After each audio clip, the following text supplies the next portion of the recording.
Ya, saya sebenarnya waktu kecil itu ketika saya di sekolah kelas 5 SD, saya memutuskan ngomong ke abah saya, bahwasanya saya memutuskan keluar dari sekolah. Kelas 5 SD. Kelas 5 SD saya keluar dari sekolah dan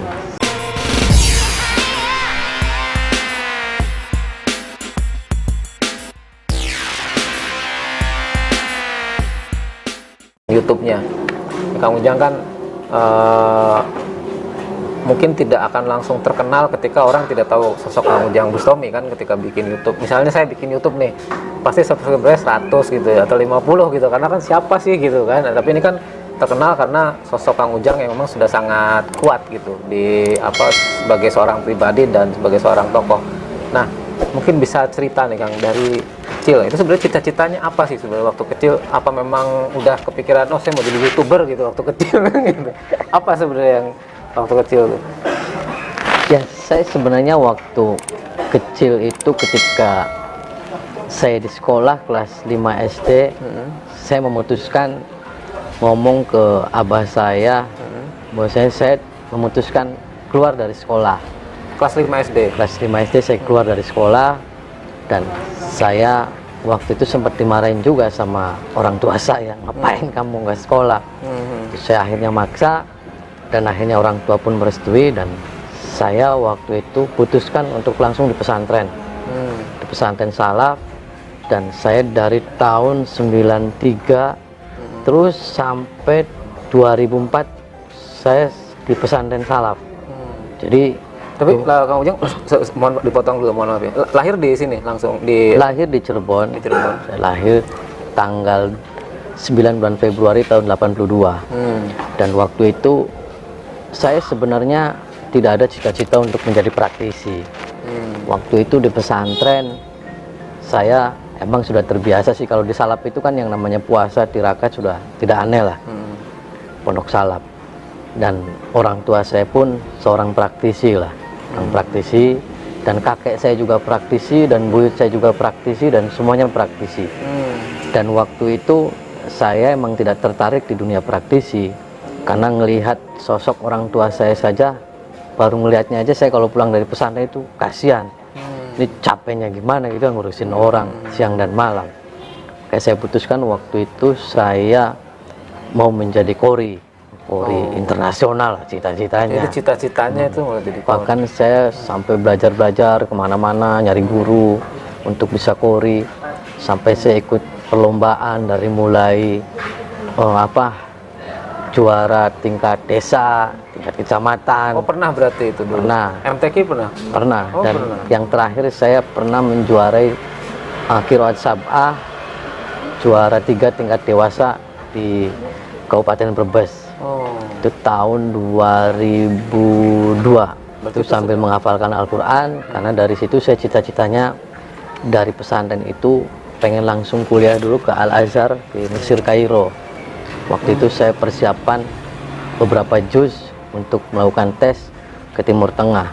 Kan tetapi Allah berkehendak lain, pas waktu saya untuk persiapan melakukan hafalan Quran untuk melakukan kuliah di Al-Azhar Kairo, dan abah saya meninggal tahun 2004, dan akhirnya semua kacau.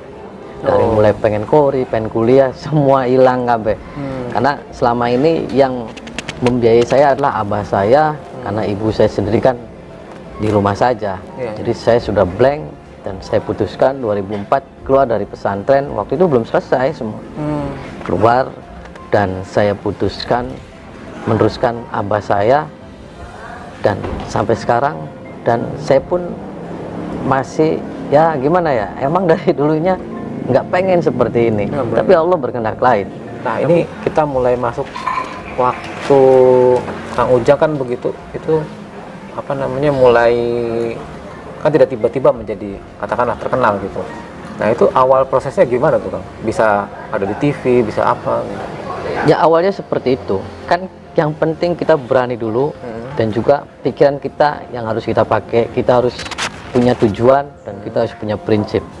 Tujuan kita apa, prinsip kita apa. Saya ketika abah meninggal, saya tidak larut dalam kesedihan.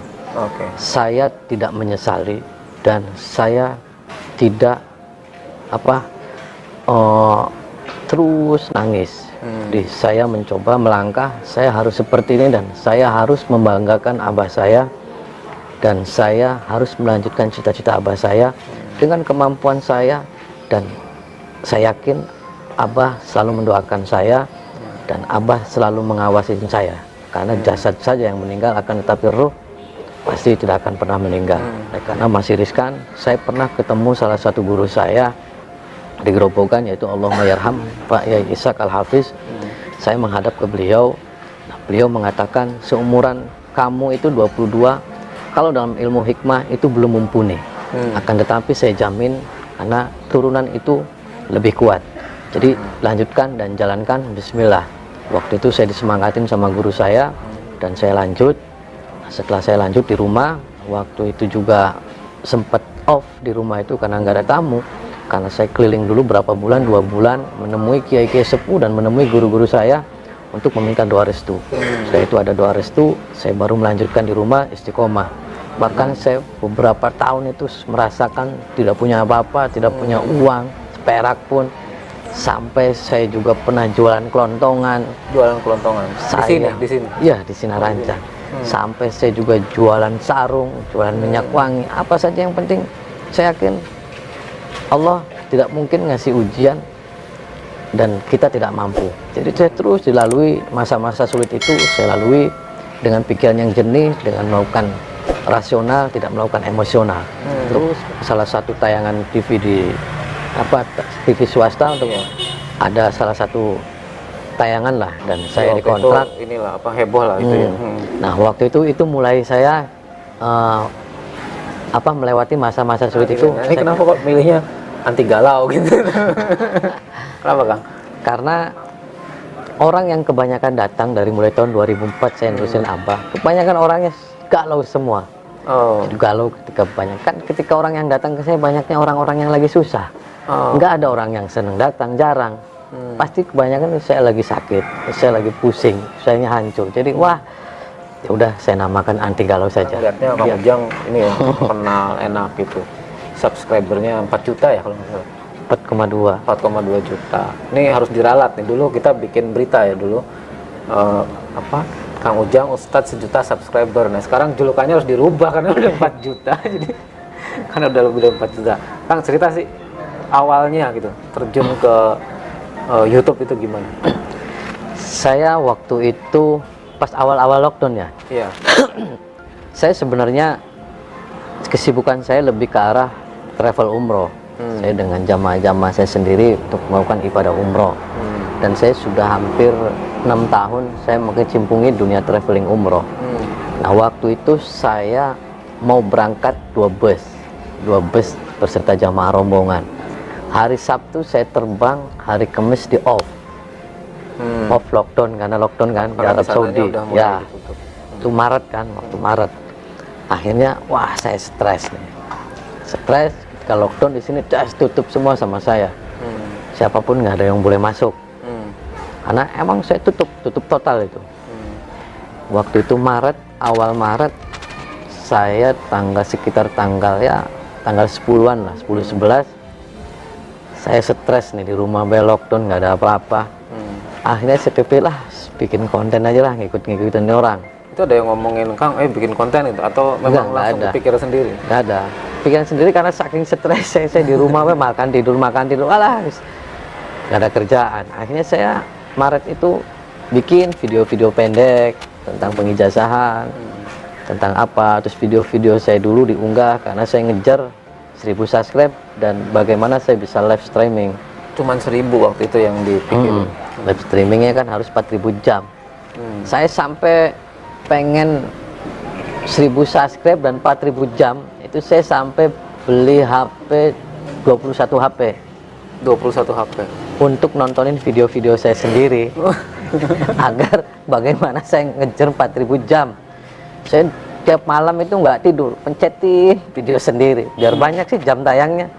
Dijejer tuh HP, sampai HP pembantu, HP istri, anak-anak jejer semua, hampir 50 HP untuk ngejar 4000 jam saya jejer di kasur.